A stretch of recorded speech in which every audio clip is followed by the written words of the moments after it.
Welcome to studios one. Studios one में आपका स्वागत है। मैं हूं अजय कुमार। आज हम बात करेंगे कि यूरोपीय कंपनियों का आगमन। ये दो वीडियो मेरा पहले बन चुका है, ये आखिरी वीडियो है और इसमें सारा चीज़ समाहित रहेगा। जो कैसे ईस्ट इंडिया कंपनी का निर्माण हुआ और कब तक जो दो कंपनी का विलय हुआ और कब तक वो विलय होकर नया नाम जो कंपनी का बना वो कब तक रहा। ठीक है, तो हम वीडियो शुरू करते हैं। ईस्ट इंडिया कंपनी विलय जो था जनरल सोसाइटी 1698 में जिसका निर्माण हुआ था, और उसी वर्ष एक और company English company trading in the east जो 1698 में ही उसका निर्माण हुआ था। दोनों को विलय कर दिया गया था, एक साथ लाया गया और 1708 ईस्वी में the United Company of merchant of London trading to the East Indies के नाम से एक कंपनी बन गई, जो 1833 तक इस नाम से रहा। और 1833 के बाद यह कंपनी जो है ईस्ट इंडिया कंपनी के रूप में परिवर्तित हो गई, वह चार्टर्ड एक्ट 1833 के तहत। ठीक है, कंपनी का पुराना नाम 1833 तक ही रहा, जो था पहले पुराना नाम the United Company of merchant of London trading to the East Indies, ये पुराना नाम था। नया नाम ईस्ट इंडिया कंपनी के नाम से हो गया, जो 1833 के बाद ये नामकरण चार्टर एक्ट के द्वारा 1833 चार्टर एक्ट के द्वारा हुआ। अब 1601 में कंपनी का जहाज 1601 ईस्वी में कंपनी का जहाज इंडोनेशिया के मसाला द्वीप पे पहुंचा। ठीक है, इंडोनेशिया का मसाला द्वीप पे पहुंचा। 1608 ईस्वी में कैप्टन हॉकिंस के नेतृत्व में हेक्टर मुनरो सूरत बंदरगाह पे पहुंचे। ठीक है, और उसी समय सूरत में 1808 ईस्वी में पहली व्यापारिक कंपनी का स्थापना हुआ, व्यापारिक फैक्ट्री की स्थापना हुई सूरत में ही। ठीक है, और एक चीज याद रखिएगा, दक्षिण पूर्व एशिया क्षेत्र में दक्षिण पूर्व क्षेत्र में मसूलीपट्टनम जो 1611 में फैक्ट्री की स्थापना अंग्रेजों ने की थी 1611 में। ठीक, मछलीपट्टनम के नाम से भी जाना जाता है मछलीपट्टनम को। 1613 में पुनः सूरत में कारखाना का निर्माण हुआ था। ये अब 1608 में कैप्टन हॉकिंस ये हो गया। 1632 गोलकुंडा के सुल्तान ने कंपनी को सुनहरा फरमान दिया, और गोलकुंडा के जो सुल्तान थे उन्होंने कंपनी को सुनहरा फरमान दिया। 500 पैगोडा वो लेगा सालाना, और गोलकुंडा के बंदरगाह पे वो व्यवहार करने की अनुमति अंग्रेज को देगा। ठीक है, मद्रास। अब हम देख रहे हैं मद्रास को हम फोर्ट सेंट जॉर्ज भी कहते हैं, लेकिन क्या है ये फोर्ट सेंट जॉर्ज? तो फ्रांसीसी डे 1639 में चंद्रगिरी के राजा जो वहाँ मद्रास के थे, चंद्रगिरी के राजा से वहाँ मद्रास वो लीज पर पट्टे पर लिया। ठीक है ना, पट्टे पर लिखा और वहाँ एक किला का निर्माण कराया, जिस किला का नाम है फोर्ट सेंट जॉर्ज। ये किला है ये। तो अगर ऐसा भी रहेगा फोर्ट सेंट जॉर्ज अभी है वर्तमान में, तो मद्रास के नाम से जाना जाता है। ठीक है ना। अब नेक्स्ट 1615 में सर टॉमस रो जहांगीर के दरबार में आया था। 1615 में सर टॉमस रो आया था। इससे पहले जेम्स प्रथम के राजदूत के तौर पर कैप्टन हॉकिंस भारत आए थे अकबर के लिए संदेशा लेकर। तो अकबर उस समय थे नहीं, अकबर की मृत्यु हो गई थी 1605 ईस्वी में ही अकबर की मृत्यु हो गई थी। उस समय 1605 में जहांगीर को ये मुगल सम्राट का उत्तरदायित्व दिया गया था। जहांगीर जो थे अकबर के ज्येष्ठ पुत्र थे, इसलिए उनको ये अधिकार मिला मुगल साम्राज्य को चलाने का। ठीक है, तो उस समय जो थे 1605 में जहांगीर थे। तो सर कैप्टन हॉकिंस ये जो है जेम्स प्रथम का पत्र लेकर अकबर के नाम से जहांगीर के दरबार में आए थे। अकबर के दरबार में नहीं, जहांगीर के, ये याद रखने वाला विषय है। अब दूसरा बार जो 1615 में सर टॉमस रो एक भारत रत्न पहले ही आए थे। दूसरा था 1615 में सर टॉमस रो जहांगीर के दरबार में आए थे। ठीक है। अंग्रेजों का पहला व्यापारिक फैक्ट्री 1608 सूरत याद रखेंगे, 1608 सूरत। और पहला दक्षिण पूर्व में समुद्री तट पर मसूलीपट्टनम जो 1611 में हुआ था। तो ये बहुत इम्पोर्टेंट है आने वाले बीपीएससी 7th एग्जाम के लिए और सीडीपीओ के लिए तो है ही, दोनों के साथ साथ तैयारी होगी। ये 1630 में मैड्रिड की संधि पुर्तगाली और अंग्रेज के बीच युद्ध हुआ। जो युद्ध चल रहा था, तो युद्ध की शांति के लिए जो 1630 में मैड्रिड की संधि हुई पुर्तगाली और अंग्रेज के बीच, तो युद्ध का अंत इस संधि के माध्यम से हुआ। कब हुई थी? 1630 ईस्वी में हुई थी। अब 1661 में इंग्लैंड के राजा चार्ल्स द्वितीय का विवाह पुर्तगाली की राजकुमारी थी, पुर्तगाल की राजकुमारी कैथरीन से शादी कर दी गई और दहेज के रूप में बम्बई शहर प्राप्त हुआ। 1687 में सूरत की जगह बम्बई अंग्रेजों की मुख्य व्यापारिक बस्ती बनी। 1687 में सूरत की जगह बम्बई अंग्रेजों की मुख्य व्यापारिक बस्ती बन गई। मतलब व्यापार की दृष्टि से बम्बई जो है उस समय फलता फूलता था, इसलिए सूरत के जगह बम्बई को व्यापारिक केंद्र के रूप में अंग्रेज उसका बम्बई का प्रयोग करने लगे।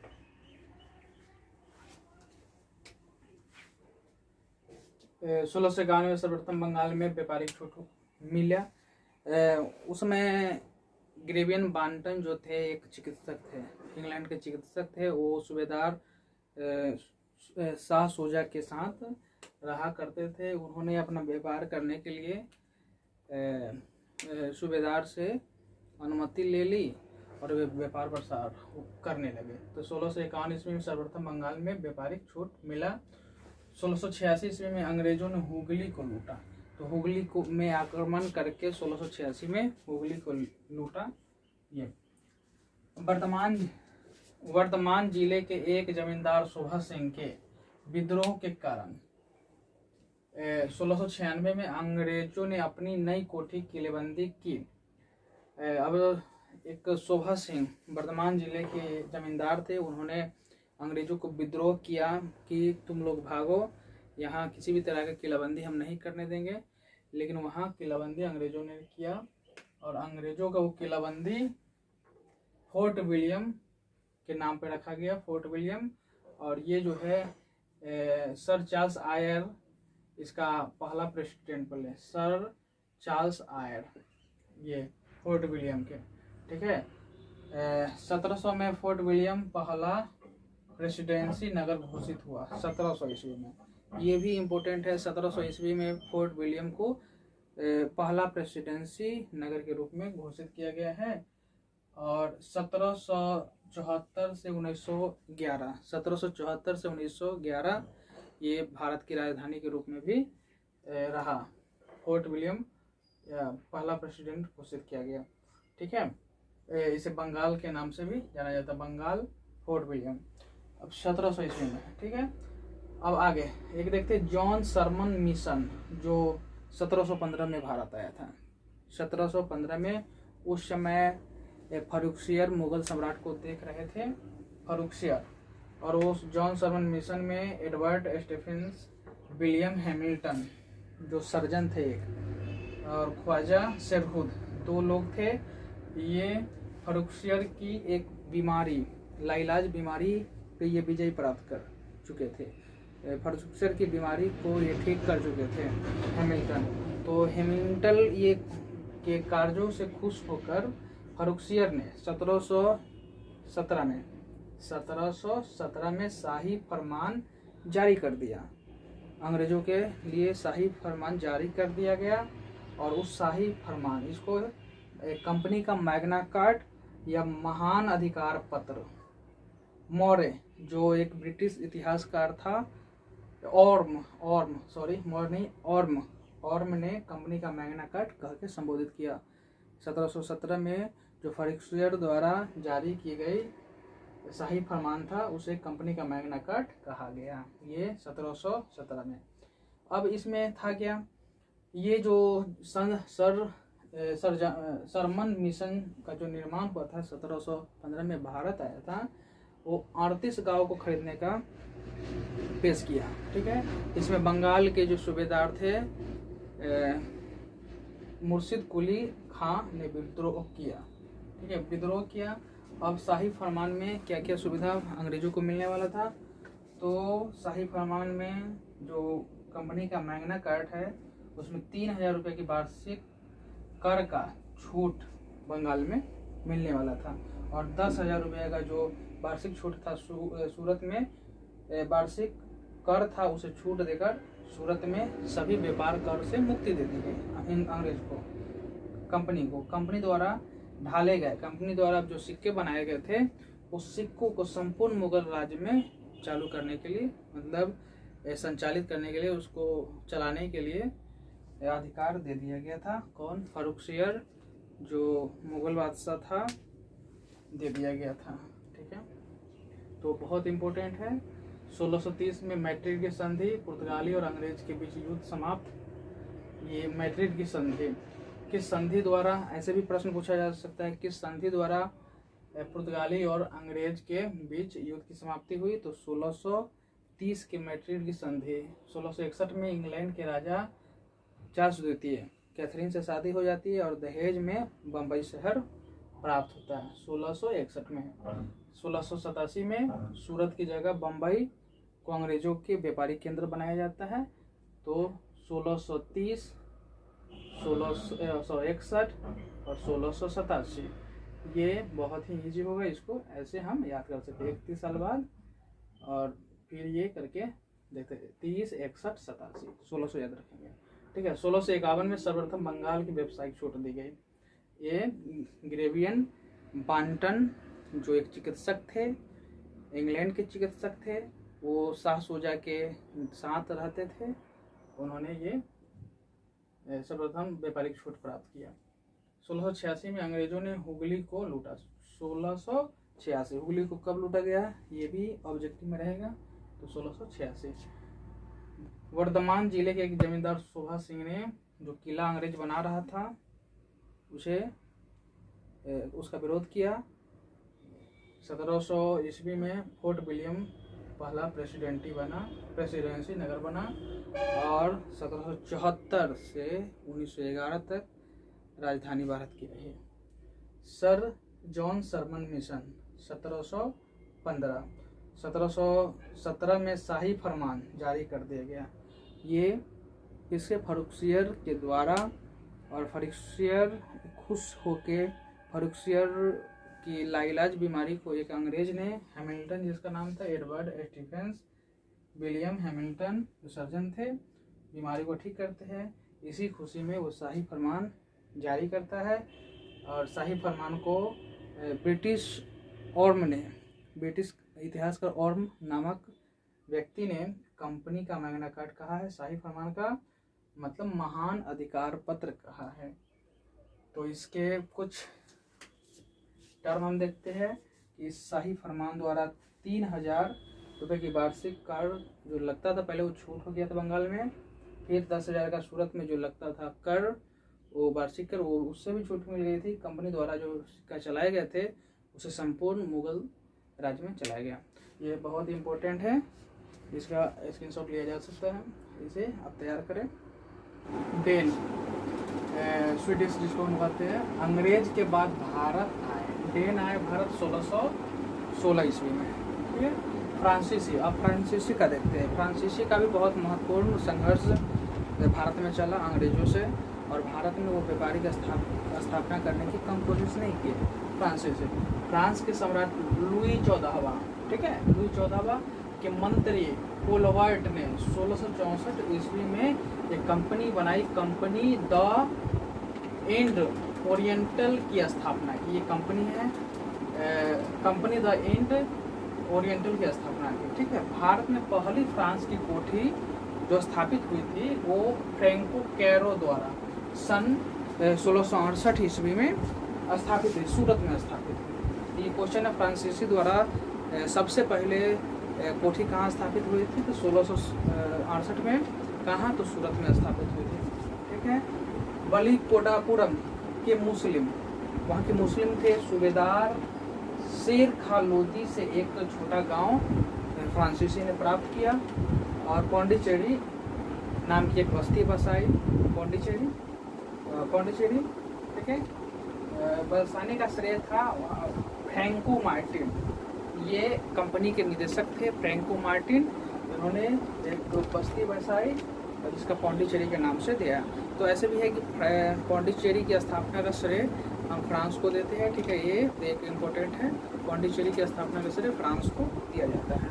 ठीक है, भारत में फ्रांसीसी प्रभुत्व की स्थापना, उसका जो अधिपत्य हो गया, ज़्यादा प्रभावशाली हुआ तो डुप्ले के समय हुआ था। ठीक है, ये डुप्ले के समय में एक जो युद्ध हुई थी अंग्रेजों में, तो अंग्रेजों में कर्नाटक की प्रथम द्वितीय युद्ध में भी इसका घमासान संघर्ष अंग्रेजों से देखने को मिला, डुप्ले का।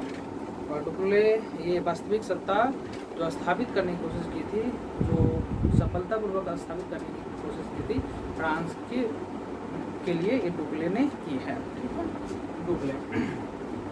अब हम देखते हैं अंग्रेज फ्रांसीसी संघर्ष। अब फ्रांसीसी अंग्रेज का संघर्ष सबसे ज़्यादा फ्रांसीसी से हुआ। ठीक है, और इसमें प्रथम युद्ध कर्नाटक का युद्ध जो 1746 से 48 के बीच चला, युद्ध की पहली अंग्रेजों की तरफ से, और ये पहल जो की गई थी अंग्रेजों की तरफ से, ये पहल की गई। ठीक है, 1746 से 48, 1746 से 48। ठीक है, कर्नाटक का द्वितीय युद्ध। अब द्वितीय युद्ध कर्नाटक का कब चला, तो 1749 से 1754। ठीक है, 48, 49 से 54 द्वितीय। और कर्नाटक का तृतीय युद्ध जो 1756 में यूरोप से में सप्तवर्षीय युद्ध के साथ सेवंथ वार से शुरू हुआ था। 1756 में शुरू हुआ था। फ्रांस की ओर से डी लाली, ठीक है, काउंट डी लाली फ्रांस की ओर से नेतृत्व कर रहा था। लाली 1758 में फोर्ट सेंट डेविड जीत लिया, ये उस समय। ठीक है, और सबसे निर्णायक लड़ाई जो हुई थी वो 22 जनवरी 1760 में हुई थी, सबसे निर्णायक। और ये कई बार बीपीएससी की परीक्षा में भी, अन्य परीक्षा में भी ये पूछा गया है। वांडियावास का युद्ध तो 22 जनवरी 1760 में हुई थी, और ये निर्णायक था। अंग्रेज और फ्रांस का निर्णायक ये युद्ध था, जिसमें फ्रांस की हार हुई थी, अंग्रेज जीता था। और अंग्रेज की तरफ से आयरकुट और फ्रांस की तरफ से डी काउंट लाली नेतृत्व कर रहा था।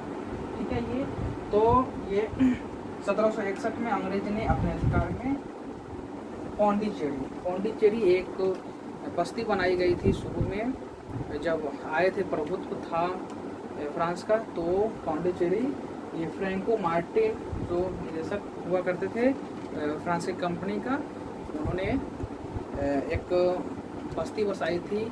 राजा जो मुस्लिम राजा राजा ने सूबेदार शेर खा लोदी से गांव प्राप्त करके पौंडीचेरी बनाया था। पौंडीचेरी उसको ये वापस ले लिया अंग्रेजों ने 1761 में। ठीक है, और इस तरह उसका प्रभुत्व समाप्त हो गया फ्रांस का। लेकिन फ्रांस का जो व्यापारिक था वो समानता व्यवहार करते रहे, लेकिन वो आधिपत्य जमाना चाहते उस तरह का आधिपत्य समाप्त हो गया। तो ये मेरा थर्ड वीडियो है, यूरोपीय देशों का आगमन। अगर मेरा वीडियो आपको पसंद आता है, आप मेरे चैनल पर नए हैं, लाइक करें, सब्सक्राइब करें। इस तरह की वीडियो आपको मिलते रहेंगे। और मेरे इससे पहले का वीडियो आप मेरे प्लेलिस्ट में आप जरूर देखें, जिससे आपको बीपीएससी 67 और CDPO, अन्य SSC, GD, GS, GD ये इसमें काम आएंगे। ठीक है।